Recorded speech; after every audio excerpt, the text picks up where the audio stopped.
ए माधव चौधरी, तुम्हारा अभी ले मेकअप चल रहा है। 7 बजे का टाइम था, 11 बज गया। हट जल्दी साला वहां से। सर हीरो को तो पते नहीं है, हम हट जाएंगे शूटिंग हो जाएगा। ठीक है करवाइए। रुक, कथियों कर बात सुन ले बारे। चल है पहले गर्दन उधर कर।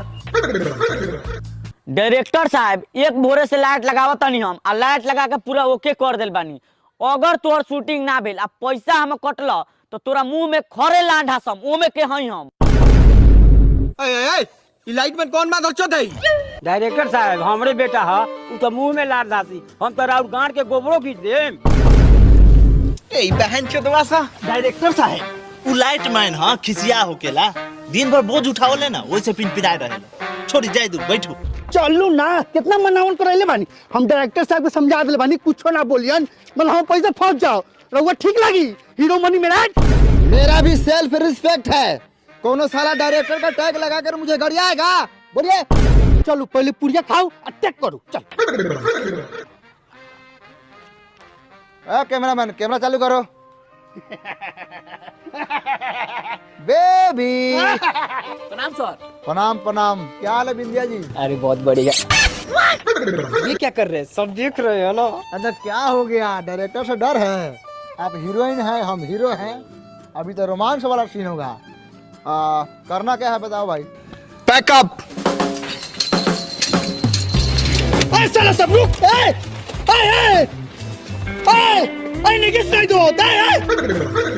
क्या हो गया डायरेक्टर साहब को? हटिए पहले, इस साला डायरेक्टर के गांव में डायरेक्टर निकालने दीजिए। रुक, कॉथी समझ ले बरे अपने आप के कॉथी। साला काले से देख रहा बनी तो नौटंकी, हर बात में पैकअप पैकअप। हम तोरा दाई महातारी के गरे नहीं है रे सरवा। स्वाभिमान्यु कुमार जी हम लालवा चिराल बनी पैकअप बोल के। स्वाभिमान्यु कुमार। मैं पैकअप के साथ साथ इस फिल्म से ब्रेकअप कर रहा हूँ। मैं आगे ये फिल्म नहीं कर पाऊंगा। नहीं कर पाऊंगा? काहे? वाहन चौधरी तू चाहता हमार कैरियर डूब जा। ये तो और कैरियर हाउ की डूबता हूँ। तू तो कैरियर बनावे से पहले डायरेक्टर के शुरू से गाड़ पर ले बारे। देखो बाबू, तुमसे मेरी कोई दुश्मनी नहीं है। मैं ये फिल्म अब नहीं कर पाऊंगा। मैं फिल्म पूरी तरह से अब बंद कर रहा हूँ। बंद करो चाहे फिल्म बना के लंड करो, चुपचाप नहीं हमरा 2 दिन के दिहाड़ी दा, क्योंकि हम कोरा सब पिटाइल बा आ पैसा ला पीठ पर चढ़ल बा। अरे झंझट भाई, पैसा तो मिलबे करी, अब थोड़ा मेहनत करो। हमर जितना फिल्म बनी नी ओमे के गुंडा तू ही रबा, चाहे हीरो कौन सरवा हो को।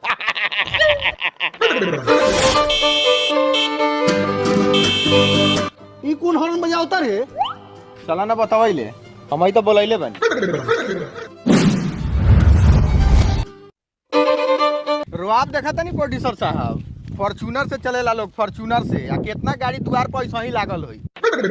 का हाल बा सुपरस्टार लोग? तो नहीं तो गाने गा के सब केहू के गाड़ फर ले बारा। डायरेक्टर साहब काथी के शूटिंग होत लखई? अरे ब्यास जी, हमरे फिल्म शूट होता। हमरा के रउआ लोगन तो चिंते हो कम। राउरकुंद न हिट भेल बा। अरे बहन चोद, मने गाना हिट होई तबे चिन्हब, ऐसा नहीं चिन्हत। ए बड़ी फालतू पतिया तरी यार, सुपरस्टार से लगे पतियाल जाला। हम मलाडवा के सुपरस्टार। जब कलाकार होकर एगो टैलेंटेड कलाकार को नहीं पहचानता है तो हम भी तुम लोग को नहीं पहचानता है। कौन बारे तो नहीं करे? अरे बतुए लोग नहीं खा चिन्हत ना रे। इनका नाम बा पिंटू पेलेंदर जी। इनका एगो गाना बहुत ज्यादा बाजा रहे, पिया हमर ढोड़ी पर छिया कइले बा। आई बारन कालू कुबर, इनका आवाज सुन के हीरोइन से हो जाला दूबर। पता बा इनका एगो गाना रहे तो पूरा भोजपुरी इंडस्ट्री हिले लागल। उ गाना रहे बलमुआ खा के मीट फाड़ देला सीट। सुनो डायरेक्टर साहब, ई लोग के ओके करू। जितना फिल्म बनाने में खर्चा होई हम खर्चा करेला तैयार बानी। क्या हुआ डायरेक्टर साहब, इस मूवी को रोक कर क्यों चले आए? अरे बिंदिया, नो मनी मेरा जी very dirty actor, very idiot, very disgusting actor. कभी बोले हैं इसको थोड़ा भोजपुरी में बोलिए था। तुम सबसे बड़का हरामी है, सबसे बड़का गंधा और सबसे बड़का कुत्ता एक्टर है।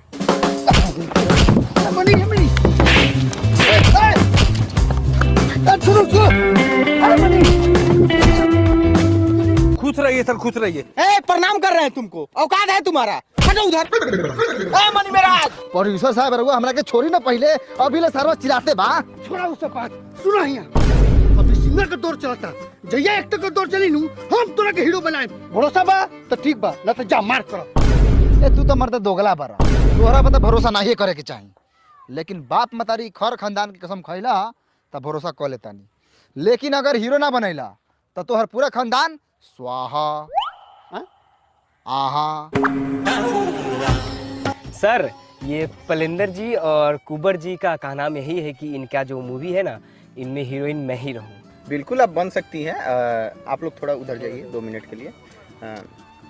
देखिए ये इंडस्ट्री है जी, यहाँ पे सुन के आपको थोड़ा खराब लग सकता है, लेकिन जो सच है वही बोलेंगे। आपका 17 दिन का काम होगा, अच्छा, जिसमें आपसे 16 दिन कॉम्प्रोमाइज होगा और 1 दिन पूरा शूटिंग होगा। नहीं नहीं सर, देह का गीजन हो जाएगा। ये लोग गाता है तो पूरा इंडस्ट्री हिलता है, मेरा तो शरीर है सर, पॉसिबल नहीं है सर। ज़्यादा आदमी नहीं रहेगा, 3 आदमी, 2 सुपरस्टार, 1 डायरेक्टर। कोई बात नहीं है डायरेक्टर साहब, बहुत हीरोइन है, दूसरा हीरोइन आएगा। बॉय इधर आओ। क्या हुआ बिंदिया जी, आपको भी कर दिया रिजेक्ट? मैं रिजेक्ट होने वाली लगती हूँ। मेरे से ज्यादा सुंदर हीरोइन कौन है इंडस्ट्री में? अरे तो काहे छोड़ रहा है, सिंगर लोग है, इस पे प्रोड्यूसर खर्चा करेगा, दबा कर अच्छा फिल्म बनाएगा। अरे वो बेड शेयर करने की बात कर रहा है, वो भी 3-3 गोरा। अकेला रहता था कोई सोच भी लेते। नहीं नहीं सही बात है, आपका कैरेक्टर अच्छा है। मैं भी आपको एक दिन बोले थे, आप नहीं आपका कैरेक्टर अच्छा है। चलिए जान दीजिए, हटाइए वो 3-3 गोरा, फिर आप तहस नहस हो जाएंगे। चलिए। ए महाराज, बाप के गाड़ी समझ के बैठल बानी, बाहर आई ना। पहले ही बताई दूसरा फिल्म कब करे? अरे कल्ले से स्टार्ट करो तनी। हीरो बरले बड़न आ हीरोइन के हम रात के फोन कर तनी आ गुंडा के टीम झंझट सिंह।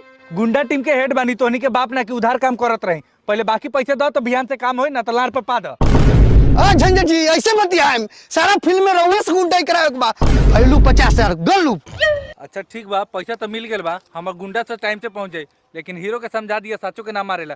उ मनी में रजवा मार के हमर गुंडा से के देह में दर्द उखाड़ देल बा। ठीक बा। Camera action.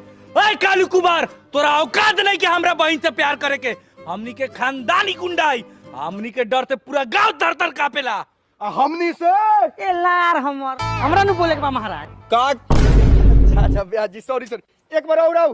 पेलेंदर जी थोड़ा ध्यान दी, कालू कुबर जी के बोले कर रखा, अभी ले एको टेक नहीं के भेल।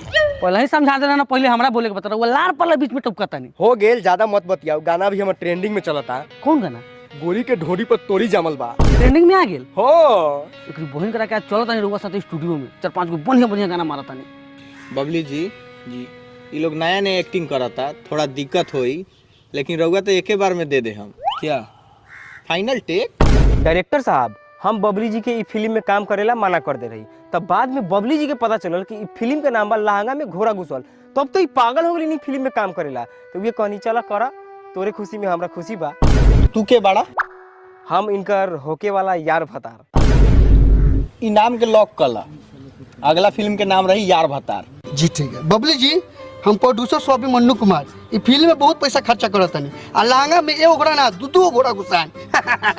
वाह, तब तो ये फिल्म सुपर हिट हो जाए। Roll camera action. ए कालू कुबर, तोरा औकात नहीं कि हमरा बहन से प्यार करे के, काहे कि हमनी के खानदानी गुंडाई, हमनी के डर से पूरा गांव कापेला। ए तो हमरा लगे आदमी तो आदमी पुलिस ना मारेला हम। डायरेक्टर साहब, ये लोग से ना होई महाराज, बोले के आम तो बोलता इमली, कहीं ना पहले प्रैक्टिस कॉलेज। साला ऐसा डायलॉग तो हम एके बेर में बोल के फेंक देम। ऐसा डायलॉग हमारे सामने झाट हो कि वही बेर से रटले बानी लोगन। रे माधर चौध रे, आदमी के बच्चा लेखा लाइट ना लगाओ।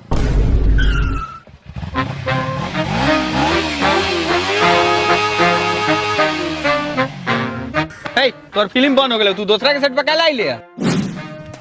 सुनिए ना डायरेक्टर शशि यादव जी, भाई जो ना फिल्मों बना रहे हैं ना, लहंगा में घोड़ा घुसल, वो लहंगाओं में घोड़ा हम ही घुसाएंगे। पूछ लो तुम प्रोड्यूसर साहब से। अरे सर, जो पैसा लिया था ना वो लौटा दिया, अब साइड हीरो का रोल करेगा। सुन लिया? सुन ना तो तनी हमरा से होश में बतियाइए, ना तो फिल्म तो खराब करिए देले बानी, जिंदगियो खराब कर दे हम। अरे शशि यादव जी डायरेक्टर साहब, रउआ हमरा से काहे लेखा बतियाइले महाराज? हम रउआ कहियो गार मरल रही का? यो फिल्म हुआ पैकअप कर दी। मनी महाराज, आपको साइड हीरो का रोल मिला, आप साइड रहिए ना। Roll camera action. ए कालू कुमार, तोहरा औकात नहीं कि हमरा बहन से प्यार करे के। हमनी के खानदानी गुंडाई, हमनी से सारा लोग थर-थर कापेला। हमरा से सारा गुंडा अपन रास्ता नापेला। चका चुतिया आएगा महाराज, मारना थोड़ी था। नहीं होगा, इस सबसे मार रहा है सच्चो के। अरे ओ कालू कुबर जी, ए महाराज झूठो के मारी हवा में, ओकरा बाद गुंडा तो अपने नखरा बना के गिर जाए। डायरेक्टर साहब समझाओ ना जाके महाराज। ए हम कथी समझाई, हमरा मुंह के सामने तो तू गार रख के बैठ गेल बड़ा। मने अब रहुआ हमारा गाँव से दिक्कत होके लागल। रहुआ कही ना तो हम गाँव करके फेंक देता नहीं। चुतिया डायरेक्टर जा।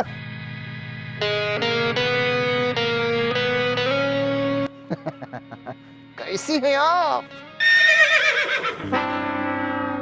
प्रोड्यूसर साहब? खाली हम लहंगे में घोड़ा घुसाम के आरो कोनो काम बा? अरे बान तोरा 3 गो सीन बा। फर्स्ट सीन बा तू हीरोइन के किस करबा तो हीरो के बुरा लागी, तब बेवफा गाना चली। एक बहन के मजा आ जाए। हाँ, दूसरा का सीन? आ दूसरा बा हीरो हो गई तो ढेला से गार पोछे के बा।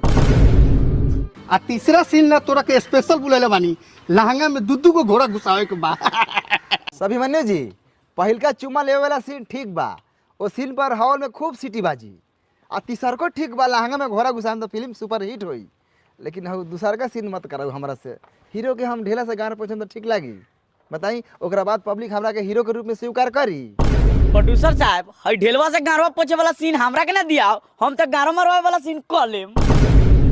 माधर चौदह होएगा तो सुअर के प्रजाति से लगातार ऊपर से सीन करवा। आदमी के बच्चा लेकिन लाइट लगाओ। ढेला से गार पोछने वाला सीन मैं ही करूंगा। ओके ओके हटो ने। Role camera action. हमरा डर से सारा गुंडा अपन रास्ता नापेला। भैया जी, हमरा और बहन से प्यार करीले, खिलवाड़ ना।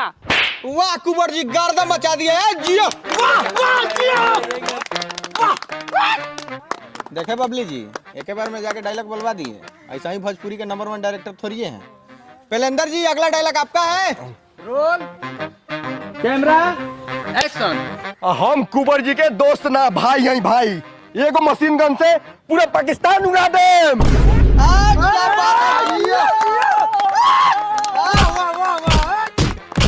बुआ, मैं थोड़ा घर जा रहा हूँ, कुछ अर्जेंट काम है, कुछ पेपर पे साइन करना है, तो मैं शाम तक लौटूंगा। ओके? और मैं जब तक ना आऊँ तब तक आप अपना रूम का गेट मत खोलना, चाहे कोई भी हो। ओके, बाय।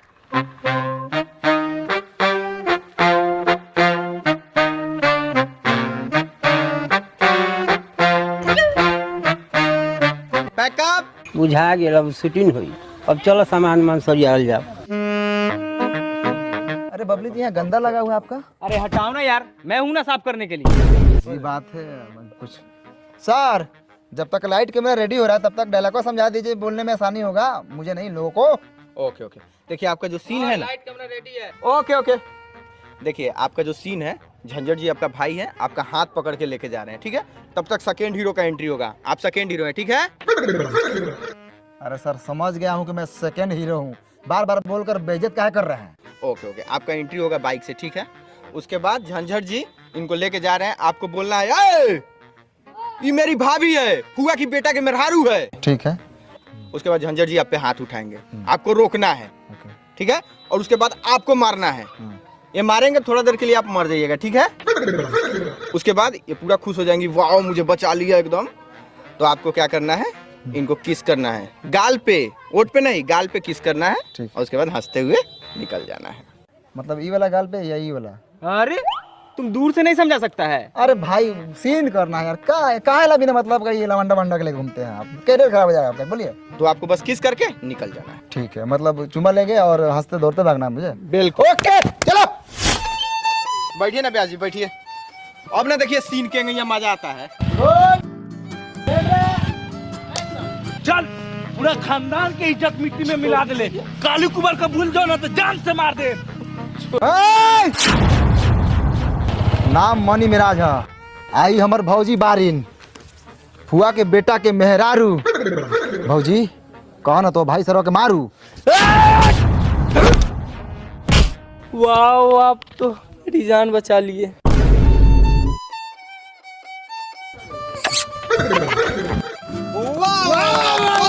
बहुत बढ़िया।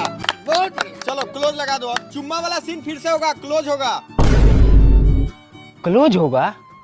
माधर चौदवा से चुम्मा वाला सीन जानबूझ के क्लोज रखता है ताकि सबको मजा आए। बेबी, गाल में उसका लोल सटाएगा तो क्या हो गया बाबू, मैं सीन कर रही हूँ, रियल थोड़ी है। ए भाई, ए चुम्मा ले रहे लो, ठीक है, पर सटाओ मत, डायरेक्टर अपना एडिटिंग में सटा लेगा। अरे भाई, सांचों को चुम्मा ले हम तब ना अंदर से फीलिंग आई। बबली जी के बता रहे बनने वाला बारा ऐसा सीन देख के गुस्सा होत भाई, हम समझता नहीं। लेकिन भाई है तोर हाथ पेल, भाई हमार गाल छुआ, फीलिंग ना आयल। अब भाई हमार जूजी छुआ, हमारा अंदर से मन खराब भेल। एक एक कहल जाला फीलिंग। फीलिंग के बात है। फिल्म में फीलिंग हुई तब ना फिल्म सुपर हिट हुई। लड़चट बंटी सर ओके है। बढ़िया एक्टिंग करता, एक बार में डायलॉग बोल के फेंक देल। सर वो बढ़िया एक्टर बा। हम बार बा कितना बढ़िया एक्टर बा तो सिंगर थोड़े बा कि अपना दम पर फिल्म चला ली। रेडी? ओके। ए सरवर है क्लैप वाला, क्लैप लगाओ। क्लेब का बार लगाऊ, पेट में अंदर ना हिले नहीं के, भूखे लाला लाता नहीं, हाँ प्रोड्यूसर के आंख में लाजे नहीं के। अरे विवेक जी थोड़ा मेहनत कीजिए। मैनेज का जूझ करूँ रोज रात का हीरो डायरेक्टर का रूम में तो मीठा दारू पहुंच जाला, हमनी का सुखा सुखी खा के सुते के पड़ेला। आओ रोल कैमरा एक्शन। तू कैमरा काय बोलता रे सरवा? लाइट में मेरे लाइट पे ध्यान दे। प्रोड्यूसर साहब आज रात के एगो खामा चाहिए। खाम बा ना देम तो ना देख के 3 दिन का हिसाब करू, हम अपन लाइट लेके जाता नहीं, बेगर पीले हमारे से काम ना हो। अरे यार तुम अपना काम करो ना, तुमको दारू मिल जाएगा। कुबर जी जी अब आप अपने प्यार को चुमा देते हुए देख लिए हैं, आप पूरा इमोशनल हो जाइएगा। बैकग्राउंड में बेवफाई गाना बजेगा, आपको सरसों का फूल तोड़ तोड़ के फेंकना है, ठीक है? और दीवार पे मुक्का से मारना है और सर को भी फोड़ना है, ठीक है? और उसके बाद आपको मैदान करना है, मैदान पूरा इमोशनल होके टाइप का करना है, समझे? और उसके बाद साइड हीरो आकर आपका गाड़ पोंछ देगा, ठीक है कि नहीं? तब तो फिल्म ब्लॉकबस्टर है। तो ब्लॉकबस्टर तो होबे करेगा, डायरेक्टर कौन है नहीं देख रहे हैं? जाइए जाइए जाइए।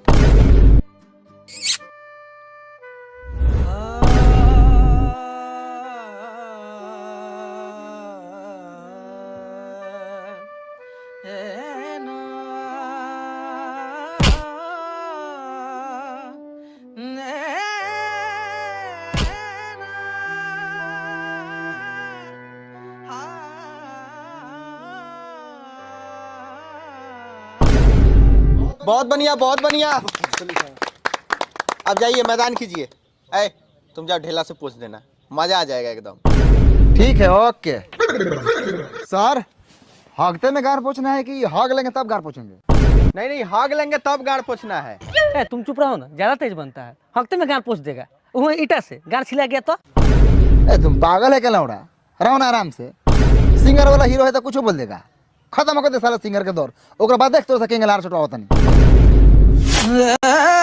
गाड़ पोछाता, गाड़ पोछाता। हो गया सर। वाह क्या बात है वाह। मनी मेरा जी इससे आपको क्या सीख मिला? सर सीख ये मिला है हमको नहीं जनता को कि हम बेवफाई में हीरो का आंसू नहीं हीरो का गार पोछे हैं। एक बार जोरदार ताली हो जाए मनी मेराज के लिए। वाह ये सब सिनेमा नु फिल्मुआ में जान डाला था, सबसे थोड़ी होई, अलग डायरेक्टर नु बने। प्रोड्यूसर साहब महाराज कम से कम पानी मंगावा ला जाओ, मुंह से आवाज नहीं के निकलत, गाला सुखला के मारे। मुंह से आवाज नहीं निकला तो कहाँ से निकलता है? बोला बोला कहाँ से बोलो तेरे? बोले करते देखो तेरे बोल। बाग बाग दियो पैसा लार पप्पा दो शूटिंग दियो पैसा दियो केने रखले बानी बाग दियो। आय तई का मैनेज कर, पानी मंगाओ तानी। लारो मैनेज करो, खाना में तो आदमी मैनेज करते बा, पानियो मैनेज करो। 2 बोतल पानी लिया। डायरेक्टर साहब बजट से ऊपर जाता खर्चा। पानी मंगावला से तो ना कॉल के पानी पी के मैनेज ना कोई मादर चोदवा सा।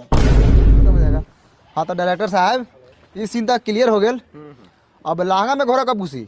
बस थोड़ा देर में घुसवा रहे हैं, अलग शिफ्टिंग करा के। हाँ ठीक है कराइए कराइए। प्रोड्यूसर साहब तब तक बिरयानी मंगा दीजिए। बिरयानी पहले चुपचाप सीन ना करो। अरे भाई आप सिंगर हीरो है, बोलिए ना डरे मंगाएगा। ए बिरयानी मंगाई है कि नहीं? हाँ मंगा देते हैं, अभी मंगा देते हैं। ये ना हुआ बात, दबदबा है सिंगर हीरो का। शिफ्टिंग करो शिफ्टिंग करो। ये घोड़ा फिल्म को सुपर हिट कराएगा। देखिएगा पब्लिक के सामने जैसे ही लहंगा में घुसेगा घोड़ा, उसके बाद आपका पैसा कसते कसते कम पड़ जाएगा बोरा। बेबी ये जो लहंगा में घोड़ा घुसेगा वो झूठो का ना घुसेगा? हाँ तो क्या सच में थोड़ी घुसाएंगे? एक बार पूछ लेता हूँ, नहीं तो बाद में सब दोगला ही करेगा। अच्छा सर ये जो लहंगा में घोड़ा घुसवा रहे हैं ये झूठो का ना घुसेगा? कौन बोल दिया झूठो के घुसेगा? मेरे मूवी में ओरिजिनल काम होता है, साचो के घुसेगा। दोनों घोड़ा मनी मेराज जी घुसाएंगे। कथी सर? लोड़ा। हाँ लोरा घोड़ा यार घोड़ा। अच्छा अच्छा घोड़ा, ठीक ठीक ठीक, चलिए चलिए टेक कीजिए। सुनिए सर, अगर सच में लहंगा में घोड़ा घुसवाना है तो मेरी बबली जी इसी नहीं करेगी। आप पैसा दीजिए चाहे मत दीजिए। चलिए बबली जी यहाँ से। अरे सुनिए जी डॉक्टर जी, लहंगा में घोड़ा घुसाने वाला सीन है ना, अलग से एडिटिंग करके घुसा दीजिएगा। अच्छा ठीक है, हम ग्रीन पर्दा पे कर लेंगे। चलिए बबली जी आप आगे आइए।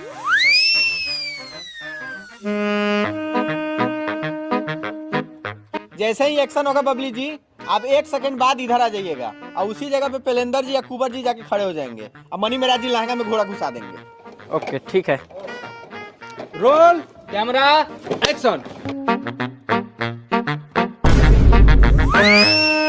और कट। ए महाराज रुआ पागल बानी क्या? देखा था नहीं शूटिंग होता बीच में बाल्टी लेके घुस गए नहीं। हमरे से ज्यादा फालतू बतियो बे का। हम नहीं कि जाने कि तू डायरेक्टर बने के हमर जुजुआ लागा बताई सारा लाइट पटक पटक के मारे। हम बोलम तो वो लोगन की खराबी लगी। साला प्रोड्यूसर दोगला चोद है, हर तरफ खाली मैनेज करके काम करेला।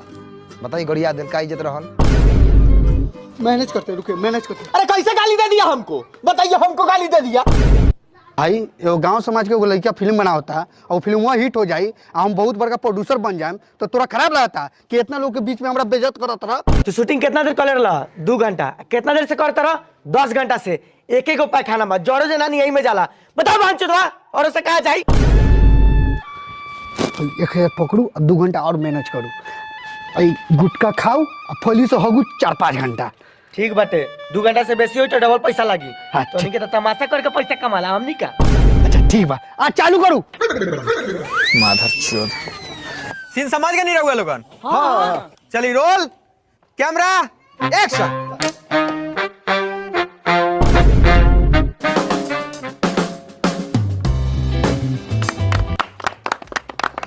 तुम टोपी कैसे पहन लिया रे? ये गोल टोपी है, सिर्फ डायरेक्टर पहन सकता है, समझा? तू अपन काम ना कर। कितना फिल्म में धर्मेंद्र पहन ले, समझ ले। ऐसे ही सरोसना पटेला जाने दीजिए। है महाराज, अपने जानते हैं। तो तू अपने आप के धर्मेंद्र समझता रे? हीरो साइड एक्टर बारे। गोल टोपी 2 आदमी पहनली, डायरेक्टर न तो हीरो। का समाचार? ठीक बा। खाना खइला हो? हाँ। तो हेने सुना, ई फिल्मों में हम साइड हीरो बानी। हीरो तू झाटो नहीं खा। साला गुंडा मवाली हर फिल्म में तला जूता खा लीस।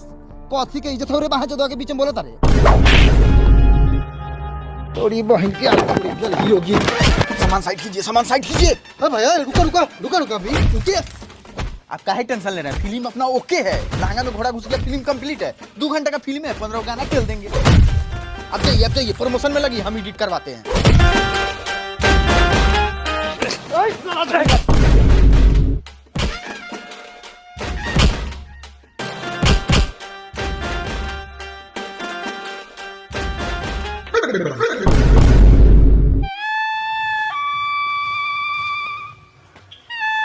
ये सब कहाँ गए? साले हीरो का इज्जत करना सीख। साले गुंडा के झाट बिदले बरका। फ्यूचर स्टार मनी मेराज। झाट स्टार हमर।